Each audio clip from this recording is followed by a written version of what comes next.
Olá, todo mundo. Boa tarde, boa noite a todos. E na aula de hoje, o que a gente vai fazer é falar de avaliação de política pública e de uma política pública em particular.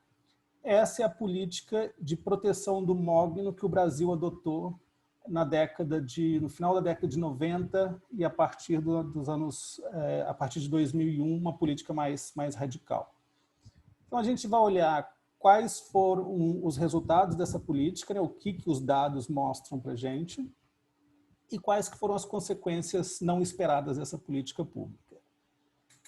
Em princípio, a avaliação de política pública é um exercício que deveria ser sempre feito. Tá? Por que isso? Para apontar dedo para as pessoas? Olha que coisa boa que você fez, ou olha que coisa ruim que você fez? Não. Porque é inocente esperar que a gente vai desenhar uma política pública e vai sair exatamente o que a gente esperou. Pode ser que saia coisas muito boas, pode ser que saia exatamente o que a gente esperou, mais do que a gente esperou, ou pode ser que tenha algum efeito colateral que diga, olha, vamos mudar de curso. Tá? Infelizmente, essa não é uma prática muito adotada por governos, né? Porque governos funcionam de forma diferente. Né? Eles pensam na próxima eleição, na manutenção daquele grupo no poder, no governo, e às vezes se expor a uma avaliação de política pública pode ser problemático. A nossa abordagem aqui, então, não é nem bater palma, nem apontar dedo, a gente é olhar para os dados e ver se a gente consegue tirar alguma conclusão. Claro, toda pesquisa é um trabalho de investigação. Para fazer uma metáfora aqui, não muito bonita, muito elegante, mas acontece um crime, a gente vai falar de crime hoje, acontece um crime e o investigador, a polícia se depara com a vítima. Né? Vamos supor que é um homicídio. E aí o que a gente faz, o que a polícia faz, os investigadores, eles pegam todas as evidências possíveis e disponíveis para tentar fazer alguma inferência sobre quem cometeu o crime, qual o motivo e como ele foi cometido e, enfim, encerrar o caso e passar para a justiça. É isso que a gente está fazendo aqui. Na prática, ou raramente, a gente está lá para ver o crime. Né? Se a gente tivesse visto o crime, soubesse todos os detalhes, não tem investigação. Investigação científica é isso, a gente não viu o crime, a gente só viu a consequência, o que está acontecendo. O que a gente vai fazer? A gente vai olhar para os números e olhar para o que eles estão contando para a gente com relação a essa política pública. A escolha que eu fiz aqui hoje foi de não aprofundar muito na parte técnica. A Luísa vai ter um bom pedaço de tempo para falar, talvez ela queira aprofundar um pouquinho, isso vai ficar totalmente a critério dela. Mas a minha abordagem vai ser dar uma ideia geral de como que foi a pesquisa e quais são os resultados e que tipo de resultado que a gente está tendo na pesquisa em andamento. Então, vamos lá.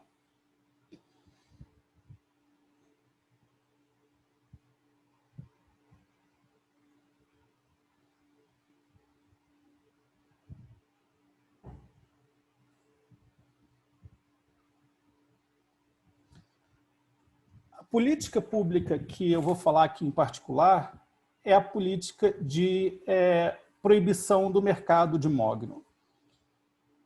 O mogno, como a maioria de vocês já devem ter visto em algum ponto, né, ele é uma árvore, uma espécie tropical, uma árvore, e ela tem uma madeira muito conveniente e bonita. Enfim, bonito, às vezes essas coisas saem do gosto, é difícil fazer uma afirmação atemporal assim. Mas ela teve muito no gosto do mercado por bastante tempo. É um móvel com uma madeira com uma cor avermelhada. E ela é muito procurada porque ela tem propriedades muito interessantes. Ela é bastante maleável na hora de você esculpir e, ao mesmo tempo, ela é bastante durável. E o que aconteceu eu vou falar de um tipo especificamente de mogno, que é a Macrophylla king, é um tipo de mogno das Américas. Existem outros tipos de mogno em outras partes do globo. Na África existe, na parte tropical, né, de alguns países africanos. Não tenho certeza se no Sudeste Asiático também existe alguma coisa similar também. Mas essa espécie que eu vou falar aqui agora, chama de Big Leaf Mahogany, o mogno, né, com a folha grande, Macrophylla king, ele acontece nas Américas.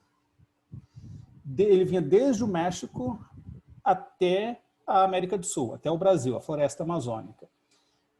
Ele diminuiu muito, se não basicamente desapareceu da América Central e do Norte, né, do México e da América Central, exceto em lugares menores. E o que a gente tem de remanescente hoje está na região amazônica, no Brasil, no Peru, né, nessa região aqui. E o Brasil fez uma política de proteção do mogno. É isso que a gente vai discutir aqui hoje. O que a gente pode aprender dessa política pública? Então, um pouquinho aqui do pano de fundo, né? O mogno, então, ele foi proibido. E o que se supõe tipicamente quando você proíbe o mercado de algum bem, né? A comercialização, a produção, o transporte. O que se presume tipicamente é que quando você proíbe o mercado, você vai aumentar os custos de produção. Um dos custos maiores que você tem é a possibilidade de ir preso. Se você for preso, isso tem um custo, né? Tem um custo tangível e intangível. O tangível é a renda que você vai deixar de ganhar, porque você está na cadeia. O intangível é a perda de bem-estar para quem vai preso.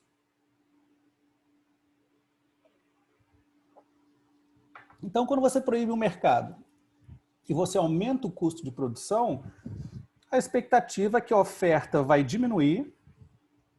Com isso, você sabe que vai ter um mercado ilegal, né? Então a oferta não vai desaparecer tipicamente, ela vai diminuir. É o que acontece com o mercado de drogas, de narcóticos, né, ilegais. É o que aconteceu com o mercado de álcool, por exemplo, nos Estados Unidos, quando ele foi proibido. Então a ideia é que você vai diminuir essa oferta, você vai até ter um mercado ilegal, o preço vai subir e a quantidade de mercado desse mercado ilegal vai ser menor de quando você tiver um mercado legal. É isso que se pressupõe que vai acontecer quando se proíbe um mercado.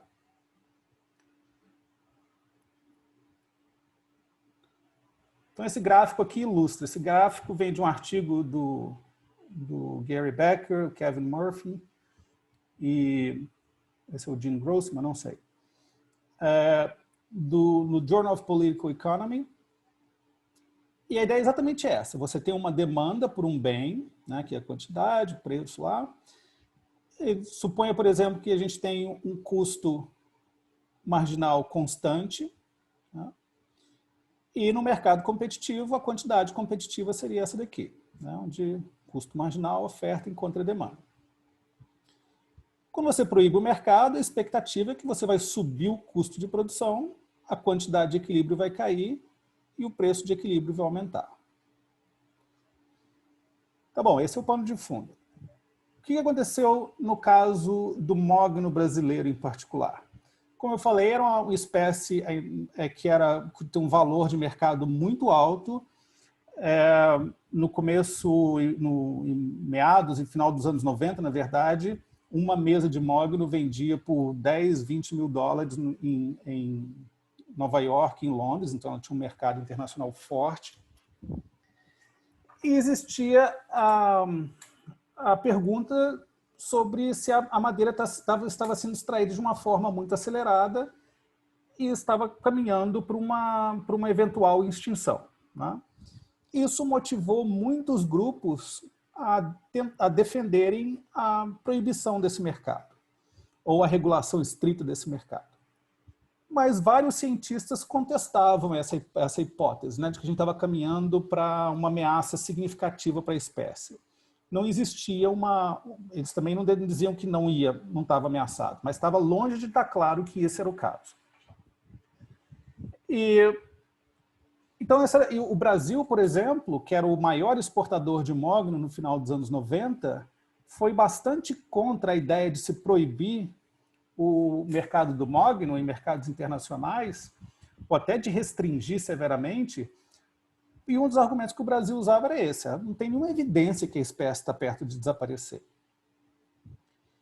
E uma outra razão pela qual o mogno chamou muito a atenção naquela época é que, embora o desmatamento direto causado pelo mogno fosse relativamente pequeno, né, ele, na verdade, facilitava muito o desmatamento secundário. Eu vou falar sobre isso daqui a pouco. A ideia é que é muito caro para a maioria das atividades econômicas penetrar numa floresta densa. Mas o mogno era tão valioso que valia a pena você construir uma estradinha legal, corta o mogno que está numa certa área, o impacto na cobertura florestal era mínimo, difícil de enxergar, se é que possível, por imagem de satélite. Mas uma vez construída aquela estradinha, você baixa o custo de oportunidade para outras atividades econômicas, que vão extrair madeiras que não são tão valiosas assim, mas que agora que a estradinha está lá, vale a pena.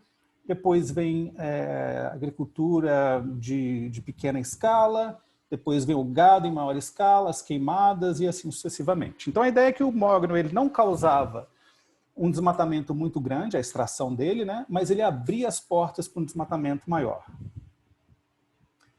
Esse aqui é um exemplo, né, de móveis de mogno. Tinha Eu ouvi falar que móveis avermelhados saíram muito de moda hoje em dia, mas isso já teve um valor muito alto, né? Uma mesa dessas custava $20 mil, $15 mil, como eu disse, né? Lá no final dos anos 90. Isso aqui é uma campanha feita por esse grupo de ativistas, né? Friends of the Earth, na frente de uma loja bastante famosa em Londres, né? A Harrods. A Harrods, na época, vendia mogno, e essas pessoas diziam: olha, mogno é assassinato, mogno é morte. Existia evidência de que era um mercado já que usava de violência para poder conseguir o que eles queriam, e para invadiam terras ilegais, aquela coisa toda. E tinha uma campanha forte.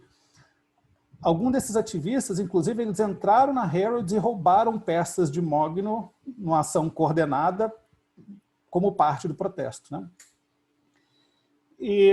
Então existia toda essa preocupação em torno do mercado do mogno.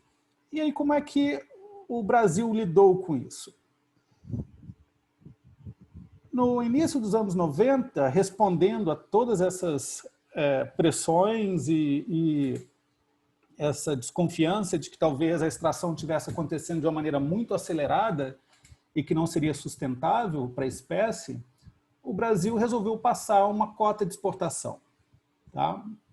E em 1996, o Brasil começou a implementar na verdade, foi um pouco antes de 96. Foi 96, uma política melhor definida de licenciamento para extração de madeiras em geral, tá? Incluindo o mogno.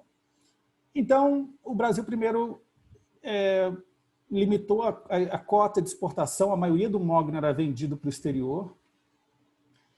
Em 1995, o IBAMA começou a revisar os planos de manejo do mogno, e a ideia era o seguinte, que já existiam planos de manejo, mas existia a acusação de que as empresas que extraíam mogno, os madeireiros, estavam extraindo mais do que os planos de manejo autorizavam.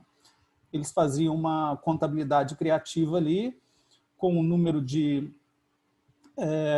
hectares que eles extraíam e a quantidade que eles extraíam, mas, na verdade, eles extraíam mais do que a área permitia. E o IBAMA começou a revisar esses planos em 95.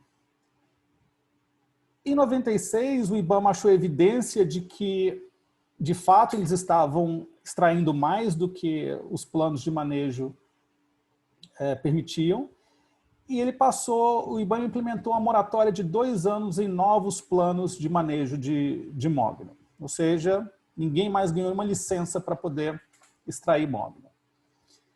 Em 97, alguns países liderados, se não me engano, pela Costa Rica, tentaram incluir o mogno nas CITES, no apêndice número 2. O que é a CITES? A CITES é a Convenção Internacional Convenção para o Comércio Internacional de Espécies Ameaçadas. Tá?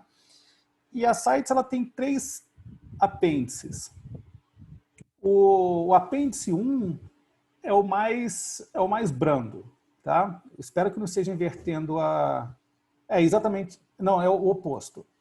O apêndice 1 é o mais radical, é o mais duro. Você não pode ter comércio internacional daquele produto. Por exemplo, isso se aplica a marfim, né, das presas de elefante, isso é proibido, produtos de tigre, produtos de rinoceronte, tá? Essas coisas são proibidas, essas espécies estão no apêndice 1. Por quê? Porque elas estão correndo um sério risco de extinção. O apêndice 2, ele é um pouco mais brando. O apêndice 2, ele diz o seguinte, mas ainda assim ele é bastante restritivo.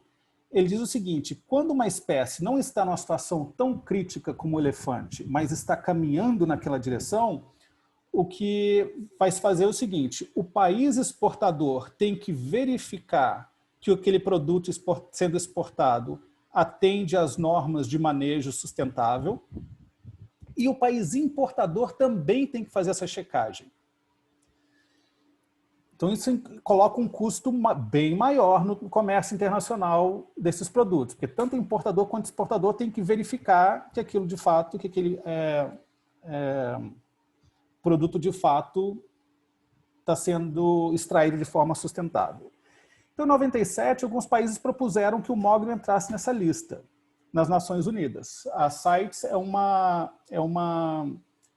convenção das Nações Unidas. Mas essa proposta foi rejeitada. E o Brasil foi um dos que opôs muito à imposição a passagem dessa resolução da ONU. Né? E a ideia era, de novo, aquela. Né? Não existe nenhuma evidência científica de que o mogno precisa estar nesse apêndice 2. E muita gente exportava mogno, era uma parte importante da economia, especialmente do Pará. Então o Brasil foi bastante contra e a proposta foi rejeitada. Em 98, o Brasil fez 2 coisas. Ele diminuiu ainda mais a cota de exportação, tá? Para 65 mil metros cúbicos por ano. E ele propôs a inclusão do mogno no apêndice 3 dos CITES. O que é o apêndice 3? Então, o 1 é aquele mais restritivo, não pode ter comércio. O 2, o comércio pode acontecer, mas ele tem que ser fiscalizado tanto pelo exportador quanto pelo importador. E no apêndice 3, o comércio ele pode acontecer, mas o exportador tem que fiscalizar e ter medidas para garantir a sustentabilidade daquele recurso natural. O Brasil já estava fazendo isso, ele tinha os planos de gerenciamento, né, plano de manejo da extração do mogno, tinha as cotas, e aí ele propôs a entrada do mogno no apêndice 3. E ele, de fato, entrou. Tá? Aí o que aconteceu? Aqueles planos que o IBAMA começou a revisar em 95, aqueles planos de manejo, eles culminaram em um relatório em 1999, que documentava que, de fato, vários produtores de mogno, a maioria deles, na verdade, estavam burlando os planos de manejo. E aí o IBAMA resolveu dar um choque grande nesse mercado. Ele proibiu a operação de 85% dos planos de manejo. 85% dos planos de manejo foram suspensos. Você tinha licença para extrair mogno, acabou. Né? Isso foi um choque bastante grande e radical no mercado do mogno. Contraiu bastante o mercado do mogno. Em 99, em junho, né, no mesmo ano, o governo criou um grupo uma força-tarefa para trabalhar na questão do mogno, com pessoas de agências distintas do governo federal. E em 2001, o Brasil reduziu ainda mais a cota de exportação de mogno para 30 mil metros cúbicos. E em 2001, o Brasil tomou uma atitude bastante radical e, de certa forma, surpreendente. O Brasil resolveu proibir o mercado de mogno. Então, ficou proibido no Brasil a produção, a extração, né, o beneficiamento, o transporte, o consumo do mogno, e o comércio do mogno, desculpa. Tá? Ele fechou o mercado completamente. Por que isso foi surpreendente? Porque lá atrás, em 97, quando as nações, alguns países quiseram incluir o mogno no apêndice 2, o Brasil foi contra. Mas aí ele fez uma coisa mais radical do que o apêndice 2 e fechou o mercado completamente. Por que ele fez isso? É uma questão interessante de se investigar. Eu especulo algumas coisas. O Brasil, nessa época, estava pleiteando um assento permanente no Conselho das Nações Unidas. Ele tinha uma política de defesa de causas nobres, mas eu estou especulando aqui, por exemplo, como proteção de minorias, proteção de direitos das mulheres, de homossexuais e do meio ambiente. Então ele tinha essa agenda, especula-se que em parte devido a esse desejo de ter um assento permanente nas Nações Unidas. Essa é a parte que eu estou menos confortável de fazer a afirmação, então eu vou ficar só no fato. O Brasil proibiu o mercado do mogno. Em 2002, a proibição foi mantida. Também em 2002, ele entrou no apêndice 2, ou seja, ficou sinalizado que essa proibição aqui no Brasil ia ser duradoura, né, tanto por fatores internos quanto externos. E esse é o pano de fundo. Se vocês notarem, eu coloquei essas duas intervenções aqui em azul. A suspensão de 85% dos planos de manejo de mogno, por parte do IBAMA, em 99, e a proibição total do mercado em 2001. Por quê? Porque essas duas políticas, elas foram as mais radicais em contrair e depois fechar o mercado. Tá? Essa foi a política que o Brasil adotou, proibição do comércio do mogno. E aí, agora esse foi então o pano de fundo. Agora a primeira pergunta que a gente fez aqui, eu e um colega, o Roy Boyd, foi o seguinte: tá, a presunção típica que a gente tem é que o custo vai aumentar, o preço vai subir e a quantidade vai cair. A gente está supondo que pode existir sim um mercado ilegal, mas com preço mais alto e quantidade mais baixa. Então a política teria sido mais ou menos bem sucedida se isso acontecesse. E a pergunta que a gente faz é: isso de fato aconteceu? Fazer essa pergunta, em geral, é muito difícil responder essa pergunta, em geral, é muito difícil. Por quê? Porque quando você proíbe o mercado, o que resta é escondido. Né? Muito difícil você ter uma boa representação do mercado de narcóticos diversos, porque esse mercado acontece de forma escondida. É difícil coletar esse tipo de dado, de informação de quantidade e de preço. Né? Você pode ter algumas evidências, você pode conhecer alguns mercados aqui, como, por exemplo, relatos, mas você ter grandes números e olhar o que está acontecendo para o mercado em geral é difícil. Você não tem acesso à informação, ele acontece às escondidas. Mas a gente tem um caso bastante interessante aqui, quando a gente olha para as exportações do mogno, lembrando que a maioria do mogno produzido no Brasil era exportado. Que é o seguinte: essa aqui é a série de quantidades de exportação do mogno do Brasil para a União Europeia, aqui em cima, e aqui embaixo do Brasil para os Estados Unidos, que eram os maiores consumidores. E olha o que acontece. As exportações vão oscilando aqui, elas vão caindo, possivelmente por conta daquelas restrições que a gente tinha discutido ali antes, né? Cota de exportação, fiscalização e tudo mais. Essa linha vertical sólida aqui indica a data quando o mogno foi proibido, 2001, quando esse mercado foi proibido.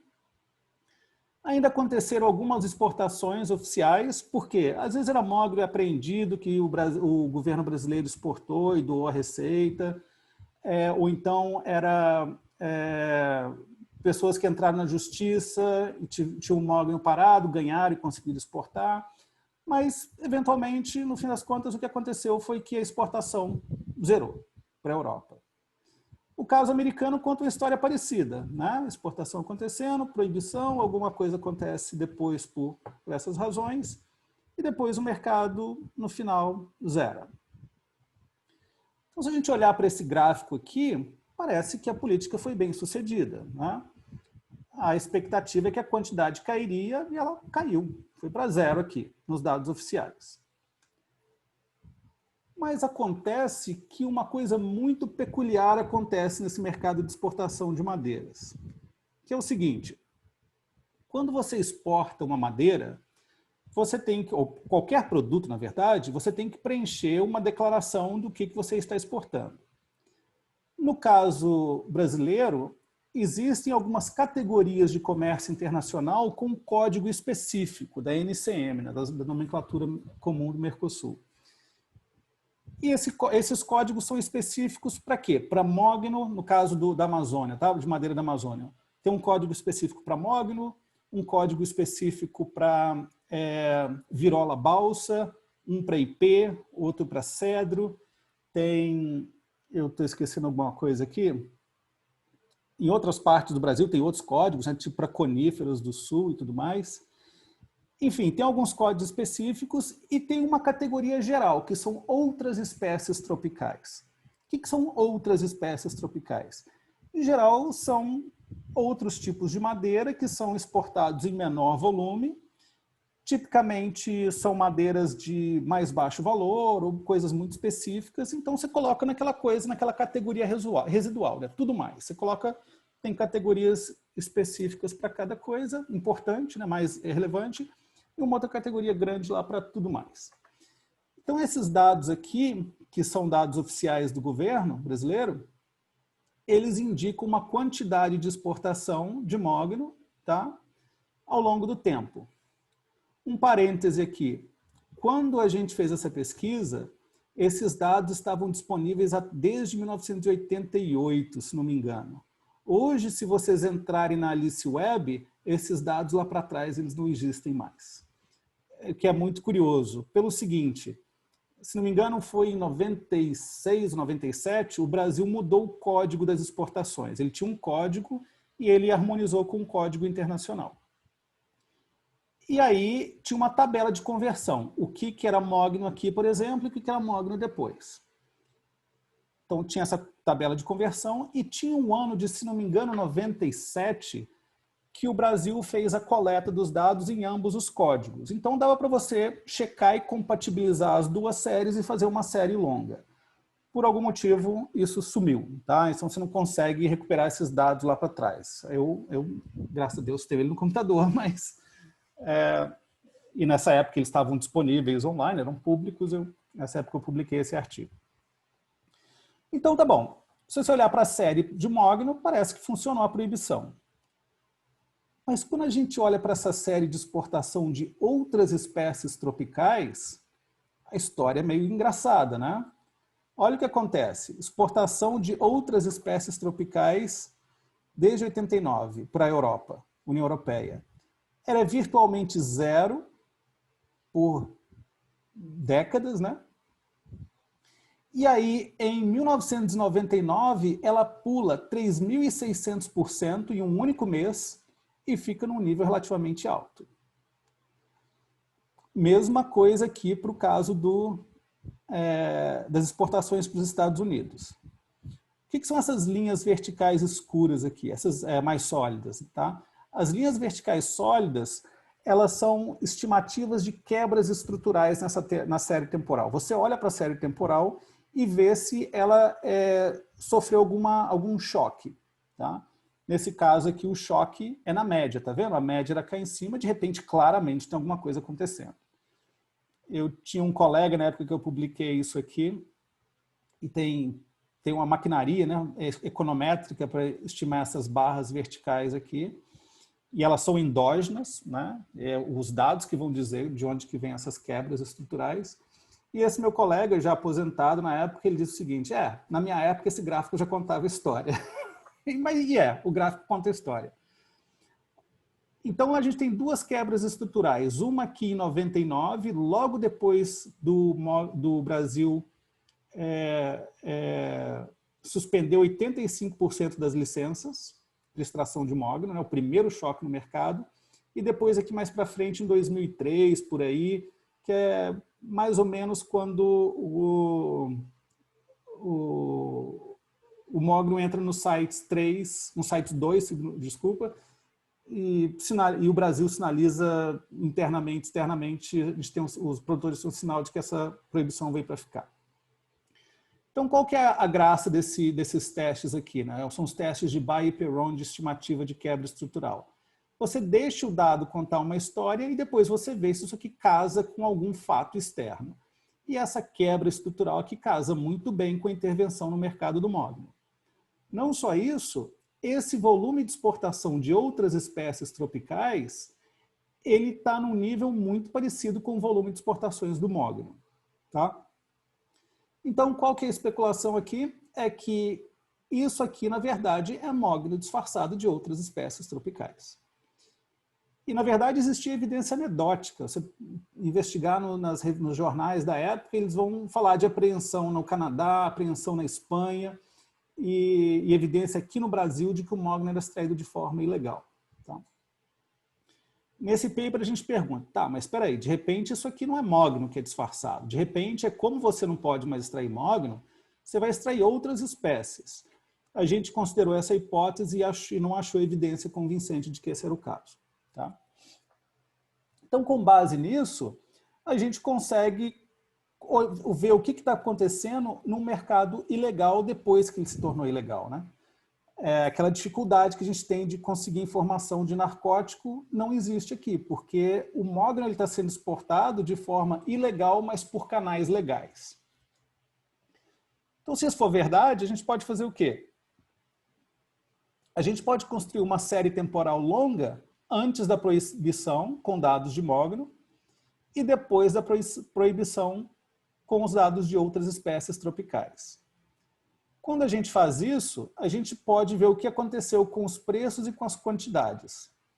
Olha aqui, se essa nossa hipótese de fato estiver correta, né, de que isso aqui é Mogno disfarçado de outra coisa, a quantidade exportada depois da proibição aumentou e o preço caiu, que é o oposto de que a gente espera que aconteça e quando um mercado é proibido. Né? Então, esse foi o primeiro teste sobre esse foi o teste que a gente fez, o primeiro sobre a efetividade da política pública. E parece que foi um tiro no pé. Né? Então, olha o que está acontecendo aqui. Isso aqui é basicamente a mesma informação. Tá? Aqui no eixo horizontal tem quantidade e no eixo vertical preço do Mogno, é o preço implícito. Né? A gente pega o valor da exportação e divide pela quantidade.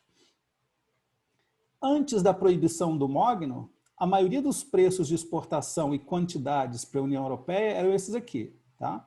Essa era a quantidade aqui. Ó, essa linha aqui está dando 99%, está dizendo que 99%, essa linha mais externa aqui, dos preços e das quantidades estavam gravitando nessa área daqui. Depois da proibição, 99% dos preços e das quantidades estavam gravitando nessa região aqui. É o oposto, deixa eu voltar rapidamente aqui, ó. É o oposto do que a gente especula, né? Olha aqui, em vez de daqui de F para W, parece que a gente foi de W para F. Né? E no caso dos Estados Unidos, houve uma queda na quantidade, não muito estatisticamente significativa, mas parece que houve sim uma queda, né? E uma queda significativa nos preços. Tá? Isso só poderia acontecer se a quantidade exportada tiver aumentado. E essa é a evidência que a gente tem, que a quantidade exportada, na verdade, aumentou depois da proibição. Por que isso poderia ter acontecido? Antes de passar para o próximo tópico. Isso poderia ter acontecido por dois motivos. Um deles é que quando você proíbe o mercado, para essa proibição de fato entrar em vigor, você precisa ter monitoramento e punição. Né? O Brasil não tinha a capacidade, e ainda hoje tem muita dificuldade, de monitorar o que acontece numa área tão gigantesca como a Amazônia. Tá? Outra coisa, Já que não vai ter monitoramento, que não existe uma ameaça crível de monitoramento, quando o mercado fica proibido, aqueles produtores que operam na ilegalidade, eles não têm mais que pagar imposto, eles não têm mais que se preocupar com disputas judiciais, por exemplo, né? Não tem que preocupar com controle de qualidade, um monte de outras regulações que podem acontecer.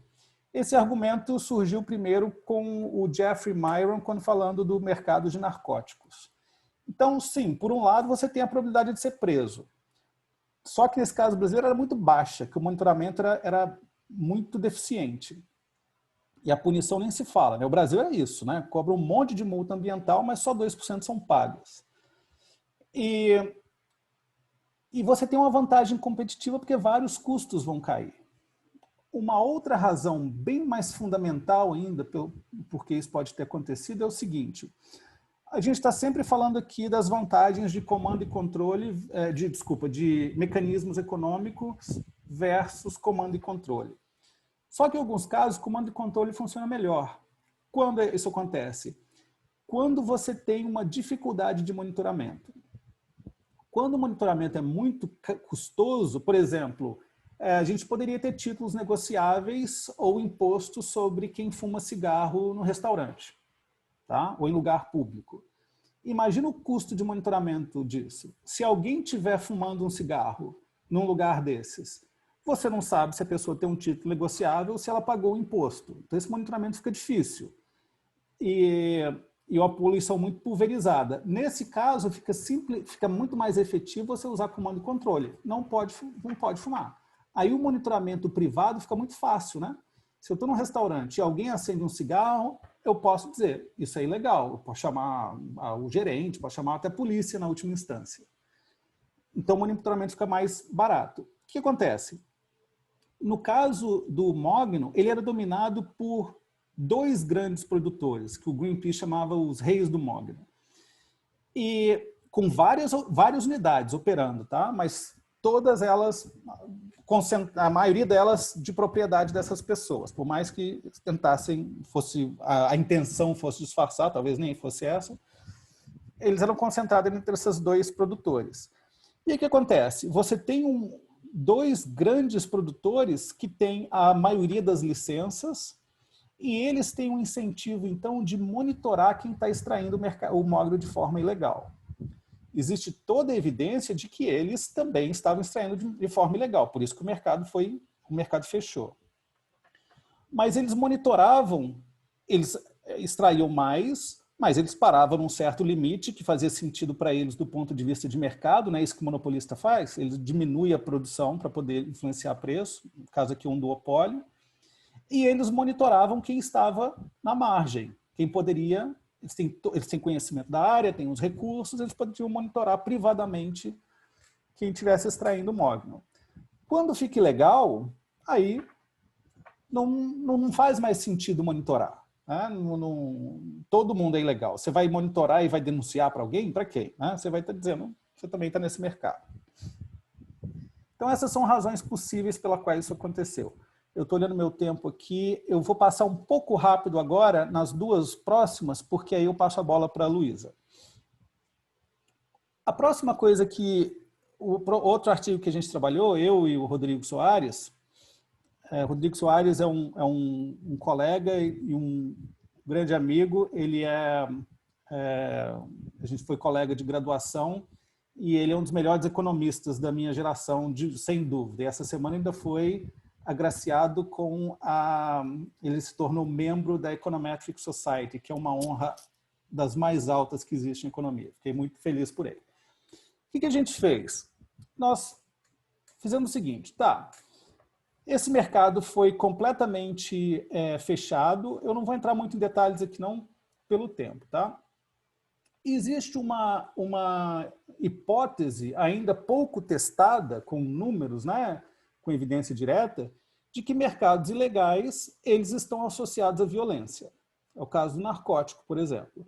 Só que a gente tem muita dificuldade de ter informação sobre isso. Então a gente olha para esse caso, onde a gente de fato tem informação, a gente sabe o volume do mercado antes e depois da proibição, e tem daí uma outra vantagem com relação à proibição do mogno, né? quando a gente quer olhar a ligação entre proibição de um mercado e violência, é que esse não é um que a gente chama de bens de vício, né? A especulação aqui é que narcótico eles são um bem de vício e que causa vício, né? Isso pode mudar as características do consumidor e ele pode ficar mais propenso a cometer crime. Isso não é o caso do mogno. A gente usa uma estratégia de diferenças e indiferenças. O que é uma estratégia de diferenças e indiferenças? Você olha para dois grupos. Por exemplo, suponha que você tenha um grupo que apareça com quem nunca viu isso, né? Suponha que você não tenha, que você tenha uma nova droga para tratar do colesterol, tá? E aí você pega, o que os médicos fazem? Eles pegam essa nova droga e dão para dois grupos de pessoas, mais ou menos similares, né? Mais ou menos mesma idade, mesmo peso, altura e tudo mais. Hábitos de alimentação e tudo mais. Então, para um grupo você dá a droga e para outro grupo você dá um placebo. A expectativa é a seguinte: se a droga for eficaz, o colesterol das pessoas que receberam a droga vai cair. Se ela não for eficaz, o efeito dela vai ser igual ao do placebo, não vai acontecer nada. Aí o que é a estratégia de diferenças e indiferenças? Você dá a droga para um, né, grupo, o outro grupo não ganha nada. E aí você olha o que acontece com ambos os grupos depois de você administrar a droga. Então, a ideia é o seguinte, vamos supor que o colesterol nos dois grupos tenha caído, por algum motivo, né? Virou moda fazer mais exercício, o que for. Só que, se a droga for eficaz, você vai esperar que o grupo tratado vai ter uma queda maior no colesterol do que o outro grupo. Então, você olha para o quanto era o colesterol antes e depois nos dois grupos e subtrai do grupo tratado a diferença do grupo não tratado, de níveis de colesterol. Olha o que acontece. Se a droga não fizer nada, os dois grupos vão experimentar uma queda no colesterol, vamos dizer uma queda de sei lá, 10 pontos na escala lá do colesterol. E aí, quando você subtrai a queda de 10 de um da queda de 10 de outro, dá zero, ou seja, não aconteceu em nada. Mas se um grupo teve uma queda de 10 pontos e o grupo tratado teve uma queda de 35 pontos na escala, aí a diferença da diferença vai ser 35 menos 10, 25, ela já parece significativa. Óbvio que a gente testa isso estatisticamente. Então essa que é a estratégia. E aí o que a gente faz? A gente olha para essa área aqui. Aqui a área é a Amazônia Legal, né? Essa área verde aqui.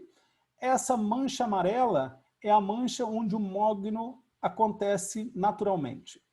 E o mogno ele não acontece de uma forma contígua assim, não. Ele é uma folha, ele é uma árvore com uma folha grande, por isso que ela chama Macrophylla king. Né? Ela tem uma macrofila, uma folha grande. E por ela ter essa folha grande, ela depende de luz solar. Então ela não acontece na floresta densa, ela não nasce no meio da floresta densa. Ela depende de incêndios naturais na floresta que fazem uma clareira e aí ela cresce nesse lugar que tem mais incidência solar. Isso vem acontecendo ao longo de muitos e muitos anos, né? Desde muitos anos a gente está aqui, né? Incêndios por causa de raios e tudo mais. Então, vão acontecendo o quê? Abre uma pequena clareirinha aqui, cresce mogno. Uma outra aqui, cresce mogno. Então, você tem vários bolsões de mogno espalhados por uma área assim, mas não de forma contígua. E a gente vai focar no Brasil, especialmente no Pará, que é a área onde era o estado maior produtor de mogno. Olha que coisa interessante. Em 2001, esse mercado foi proibido. Então, a proibição, se você olhar para o Pará aqui, ela vai afetar só aquela parte do Pará onde o mogno existia. Essa parte aqui do Pará sem mogno não vai ser afetada em nada pela proibição. É como se essa área aqui tivesse ganho o medicamento do colesterol e a outra área ganhou um placebo, uma balinha de açúcar. Tá? Então a gente faz um teste de diferenças e indiferenças para ver o que aconteceu com a violência nesse lugar onde o mogno acontece versus nesse outro. Qual que é a hipótese? Depois da proibição do mogno, a gente viu que aumentou aquele volume de exportação, né, e disfarçado de outras espécies. Essa área aqui onde o mogno existe, está sujeita a um mercado ilegal maior do que essa outra área daqui. Se o mercado ilegal tiver associado à violência, é de se esperar que a gente vai ter um aumento da violência maior nessa área do que naquela outra. Então, a gente sobrepõe essa área aqui amarela com o mapa dos municípios. Essa área aqui roxa, então, são os municípios onde o mogno acontece naturalmente e que são os municípios tratados, né, que experimentaram os efeitos da proibição do mogno. E os municípios em amarelo não foram afetados pela proibição do mogno. E aí a gente olha o que aconteceu com o homicídio. Essa linha sólida aqui é a taxa de homicídio nos municípios onde o mogno naturalmente acontece. Essa linha pontilhada é a taxa de homicídio onde o mogno não acontece naturalmente. Aí eu estava meio confuso com essa data aqui. Ó. Foi em 94 que o Brasil começou a implantar planos de manejo. Então, o começo da nossa amostra é aqui, porque é aqui que começaram a regular o mercado de outras espécies. E a gente vê que entre 94 e 99 existia uma diferença, sim, né, entre as taxas de homicídios nessas duas regiões, a região com mogno e a região sem mogno, mas era uma diferença mais ou menos constante. Em 99, teve aquela proibição do mercado de 85% dos planos de manejo, e em 2001 a proibição do mogno. Olha o que aconteceu com o homicídio. Ele cresceu em ambos os casos, ambos os grupos, mas ele cresceu muito mais no grupo onde acontece o mogno. A distância aqui aumentou bastante depois da proibição.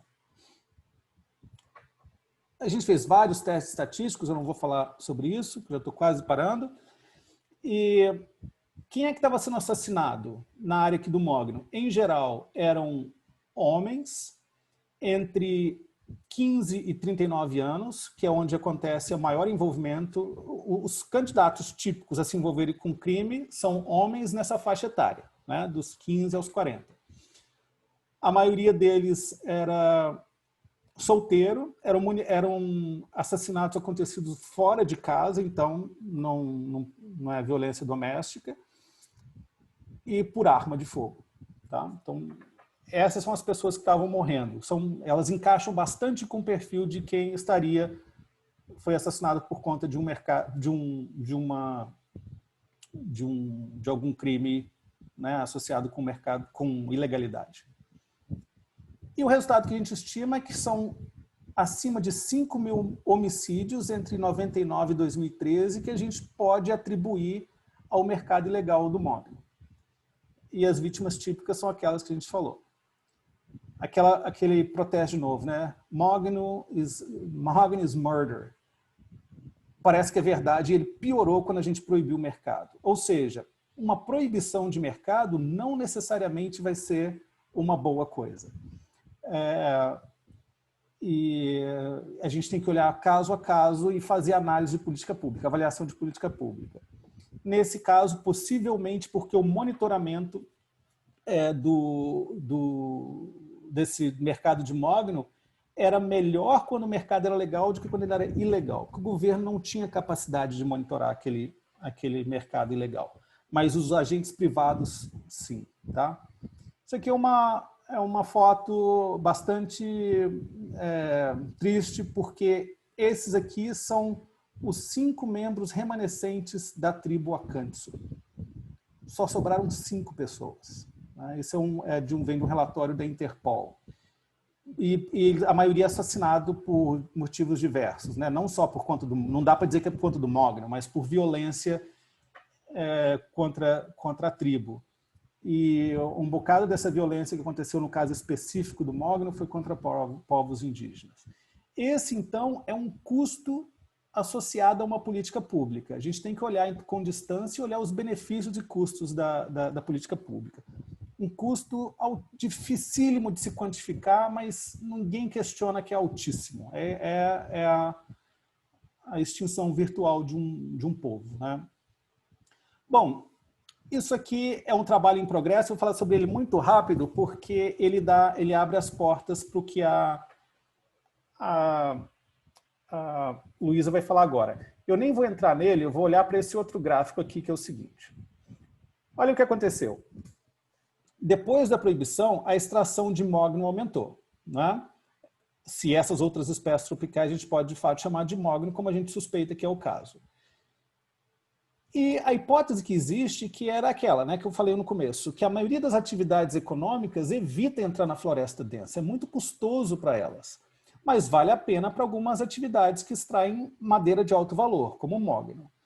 E elas, quando elas entram nessas áreas, elas baixam o custo de oportunidade para outras atividades que desmatam, então você vai tendo um desmatamento secundário aí.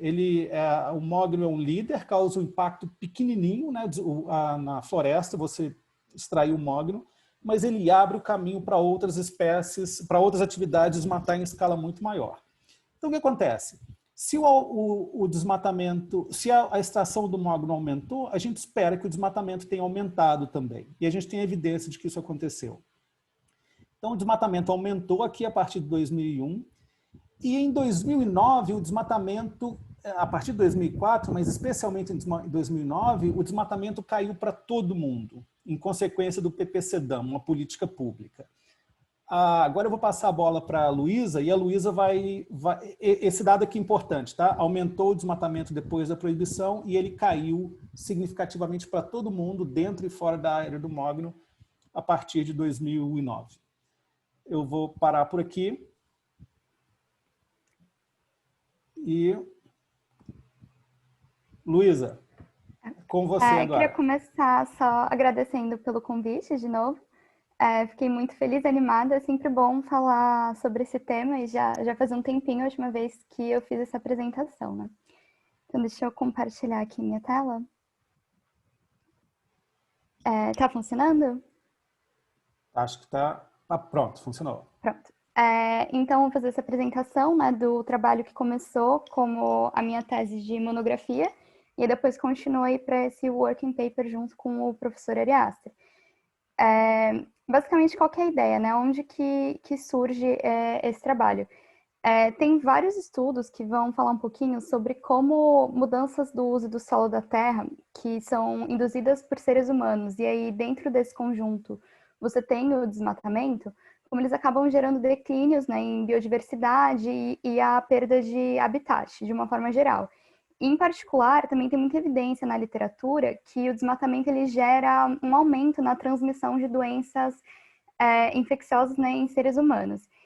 E, basicamente, a ideia desse paper foi trazer um estudo novo sobre uma relação causal, se seria possível ter uma relação causal entre o desmatamento e a malária. Então, esse paper tenta responder será que você ter mais desmatamento isso causa mais malária?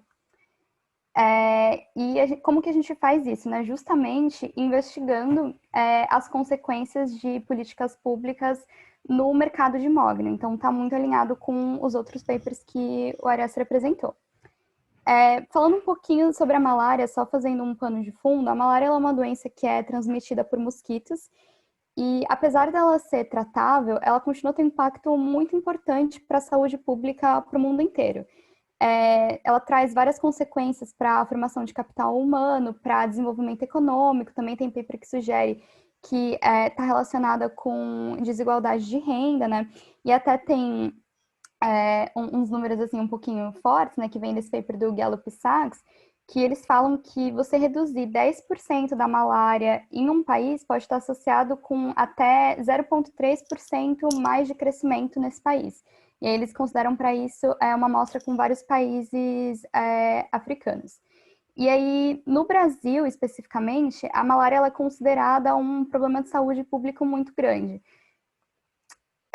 Qual que seria a história do porquê que a malária poderia estar relacionada com o desmatamento? Quando você tem desmatamento, você tem aí um efeito de trazer temperaturas maiores, uma incidência maior de luz solar, e também a água acaba ficando mais parada em áreas que foram desmatadas. Isso acaba gerando mudança na população dos predadores, dos mosquitos, e também acaba criando condições ideais para a proliferação deles. Além disso, você tem um segundo efeito, que é a ocupação dessas áreas pelos seres humanos.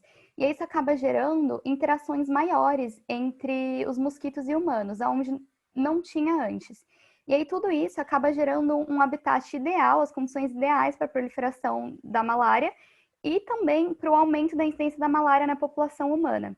Então, é um tipo de doença que seria essas doenças de origem animal, né? Então, seria um exemplo muito parecido com o que a gente tem do coronavírus hoje em dia. Então, que é uma doença que ela surge aí do meio animal e acaba sendo levada para os seres humanos justamente por causa dessas interações maiores. Aonde é que vai aparecer essa conexão entre malária e desmatamento? Em vários papers da área de medicina e também alguns da biologia, eles sugerem aí essa relação causal, então desmatamento causando mais malária. E na literatura econômica também tem algumas evidências de uma correlação positiva entre casos de malária e desmatamento, e aí especificamente na Amazônia brasileira. Mas, assim, de uma forma geral, pode-se falar nesse consenso aí sobre a malária e desmatamento estarem conectadas, e é isso particularmente nos estágios iniciais, então logo que aconteceu o desmatamento, então no curto prazo, mas até onde a gente sabe, nenhum paper que foi publicado de econometria, ele teve a oportunidade de identificar uma relação de causalidade. Então, em econometria a gente fala bastante sobre essa diferença entre causalidade e correlação. E é justamente o que a gente tenta responder. E por que isso é possível, né? A gente vai olhar justamente para o mogno. E tem alguns estudos que sugerem que um dos maiores determinantes do desmatamento de florestas tropicais é a extração de madeiras de alto valor. Então, o mogno, por exemplo, teria esse papel de abrir a floresta para o desmatamento em larga escala. Então, como a Eraster falou, o mogno ele tem essa ocorrência que ela é aleatória quase, então são vários pontinhos pequenininhos onde tem mogno, e como tem preços que são muito altos no mercado internacional, se você tem o mogno numa região, isso cria um incentivo para abrir estrada para desmatar, para chegar nesse mogno e extrair ele. E uma vez que fez isso, é muito fácil dar sequência para o desmatamento de larga escala. Então, você já tem abertura de estrada, lá já chegou nesse mogno, é fácil desmatar o que está em volta. E aí, então, o que a gente vai fazer? A gente usa dessas proibições, dessas diferenças que tiveram no mercado de mogno, para criar a nossa estratégia empírica. Então, eu não vou entrar aqui em tanto detalhe, até justamente porque a gente acabou de ver essa linha do tempo aí do mogno, né, na apresentação anterior do Ari Aster, mas basicamente o que é importante lembrar? Que aqui em 99 e 2001 também a gente tem esse período que era... a gente consegue ver um salto nas exportações de outras espécies tropicais, e aí a teoria seria de que isso seria o mogno disfarçado, né? Então, seria esse aumento do desmatamento depois de 2001. Só que aqui em 2009, por causa do PPCDAN, que é esse plano para reduzir o desmatamento na Amazônia, e principalmente a segunda fase dele, então tem a lista negra dos municípios, tem um aumento maior do monitoramento, teria causado uma redução do desmatamento de uma forma geral em todos os municípios. Então, isso não atrelado ao mogno especificamente. E aí, qual que seria a ideia? Se a malária ela está relacionada com o mogno, então se a malária está relacionada com o desmatamento, então se mais desmatamento de fato vai causar mais malária, o que seria o esperado das taxas de malária olhando para municípios com mogno e municípios sem mogno? A ideia seria aqui que antes de 99, 2001, então antes da política aí de proibição do mercado de mogno, você teria aqui essa linha que está embaixo, né? Só que aí, quando você proíbe o mercado de mogno e tem esse aumento aí do desmatamento nos municípios com mogno, seria esperado que tenha um aumento, um salto da incidência de malária nesses municípios relativo aos municípios que não têm o mogno. Só que aí, em 2009, como você tem uma redução do desmatamento, a teoria seria de que, como o desmatamento no Brasil ele é um pouco puxado por essa ocorrência do mogno, se você tem um aumento do monitoramento, uma redução do desmatamento, essa redução ela vai ser maior dos municípios que têm o mogno do que dos municípios que não têm. Então, seria esperado que essas taxas de malária nos municípios com mogno relativo aos municípios sem, cairia aí para baixo de novo.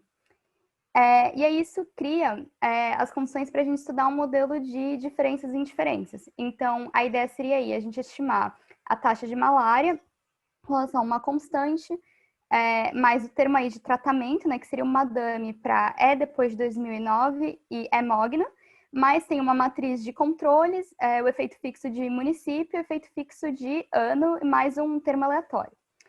A gente usa para fazer isso dados do CIVEP Malária, então, que é do Ministério de saúde.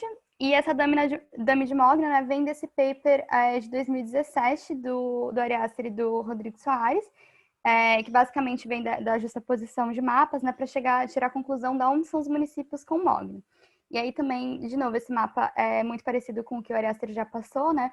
Mas a ideia é só para mostrar qual que seria o grupo de tratamento e o grupo de controle nessa estratégia de diferenças em diferenças. Aqui dá para ver bem, nessas cores mais escuras é a mancha do Mogno, né? Seriam os lugares onde tem ocorrência de Mogno na Amazônia Legal. Onde está verdinho é o Pará. Então a gente consegue ver os municípios com Mogno, mas aqui embaixo os municípios sem Mogno. E aí, que controles que a gente usa, né, são controles para capturar aí algumas tendências de saúde, variáveis socioeconômicas e também algumas tendências de desmatamento. Então, para tentar justamente colocar todos esses municípios no mesmo baseline, assim, para capturar qualquer diferença que eles tenham entre si, enfim, que não são pertinentes nesse caso. E aí, por onde a gente começa, né? A primeira coisa que a gente faz nesse trabalho é olhar para taxa de incidência de malária nos municípios com Mogno em relação aos municípios sem Mognos. E aí, essa série ela vai, né, de 2003 até 2016.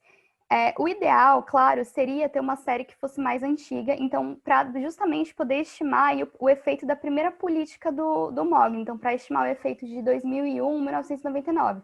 Mas os dados da malária, eles não vão tão para trás.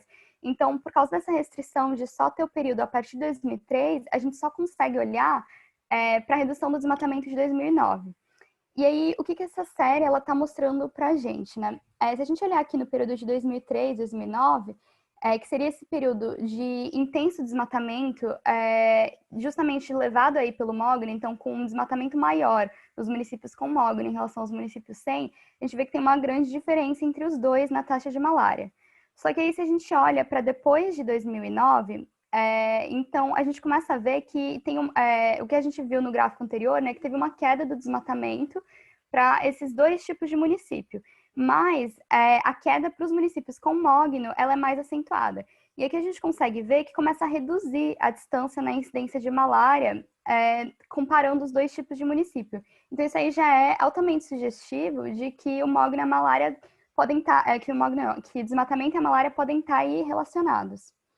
A gente também faz um event study para olhar para essa mesma coisa. Não vou entrar tanto em detalhes, que não é o mais interessante, né, do trabalho, mas se alguém quiser depois, a gente pode voltar a explorar com mais calma.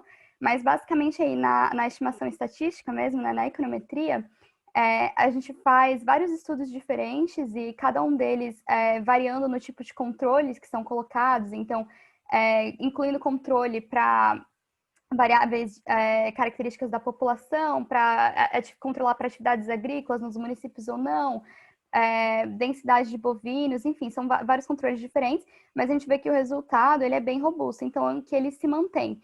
E seria aí o que é mais importante, esse sinal negativo para essa variável TREAT 2009, e as estrelinhas aqui, né, que significam a significância estatística. E aí, o que esse número aqui está querendo dizer para a gente? Esse número, traduzindo aí, usando a média, ele mostra que teve uma redução nos casos de malária nos municípios do Pará que tinham Mogno de 57,33%. Então, quando a gente está comparando os municípios com Mogno e os municípios sem Mogno, dá aí para fazer essa conta. E usando esse número, se a gente pegar dados do DataSUS mostrando qual que seria aí o custo de você ter uma internação por uma doença infecciosa, isso aí seria um custo, assim, um lower bound, né? Um custo mínimo para o governo, que o governo iria ter com esse tipo de caso de malária. A gente consegue ver que só por causa dessa política do desmatamento, teve uma economia de mais ou menos, né, 28 milhões de dólares. Então, com despesas de tratamento. Isso aí seria um valor muito baixo, né? Porque a gente sabe que o DataSUS aí seria bem um lower bound, né? Um mínimo, um intervalo mínimo. E isso aqui é pegando o valor da primeira estimação, né? Que seria a estimação que não tem controle nenhum. Mas se a gente pega o valor que foi gerado com o menor valor possível, né, considerando todos os exercícios diferentes que a gente faz, ainda assim é uma redução de mais de 50% nos casos de malária, como resultado dessa política de 2009 até 2016, né, que é o último ano da série, e uma economia de mais ou menos 21 milhões de dólares em despesas de tratamento.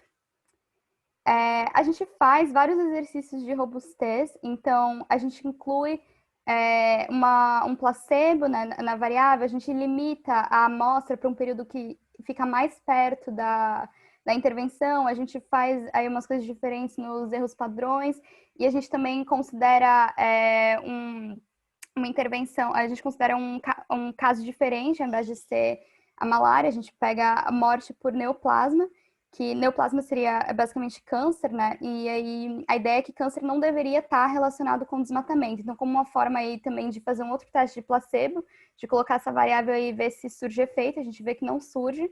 Então, isso sugere que o modelo está bem calibrado para pegar uma coisa que de fato está sendo causada pelo desmatamento. E a gente também faz uns resultados diferentes, a gente usa outro tipo de variável para pegar o número de casos, né, que ela é calculada de vários jeitos diferentes pelo DataSUS. A gente também expande para usar todos os municípios da Amazônia Legal, ao invés de olhar só para o Pará ali. A gente vê outras doenças também, então dengue, chagas, leishmaniose.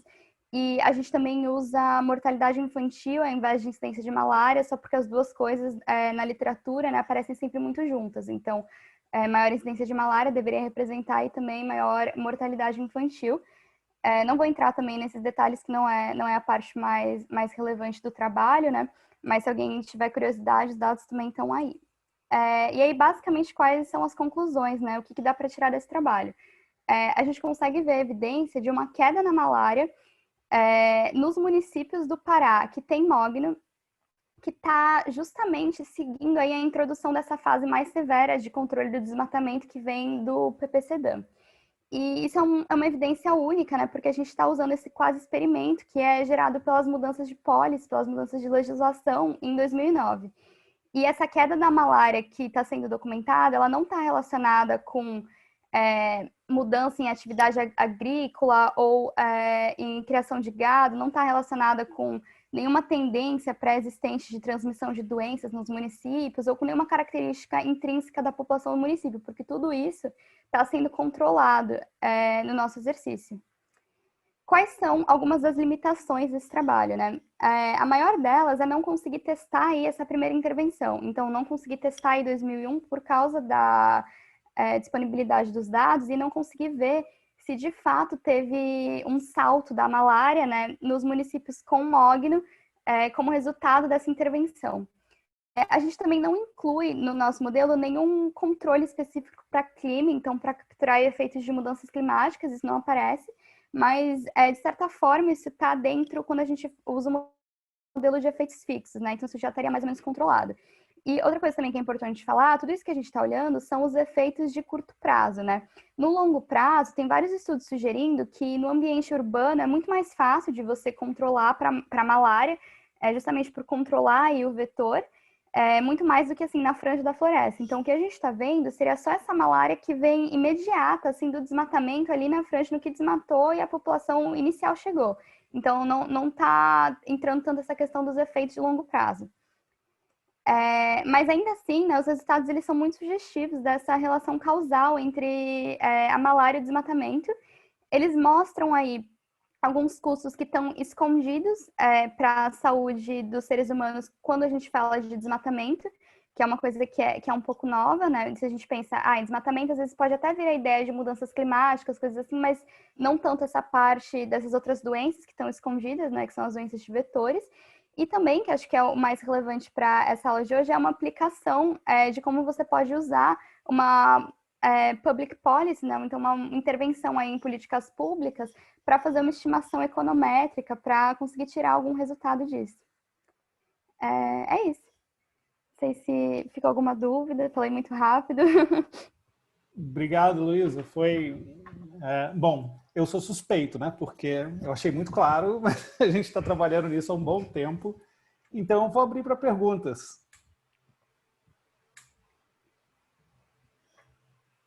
Alguém tem alguma pergunta, comentário?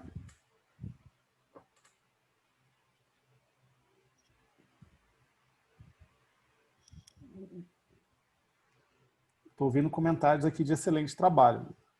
Eu não consigo ver o chat, como eu estou compartilhando a minha tela, né? Ah, tá bom. O Renato, o Matheus estão te parabenizando aqui. Ficou, a Cláudia, ficou claro essa história e essa ideia, e como é que ela se encaixa no que a gente está fazendo, né, de avaliação de política pública? Ficou alguma dúvida com relação a isso? A Bárbara também te deu os parabéns.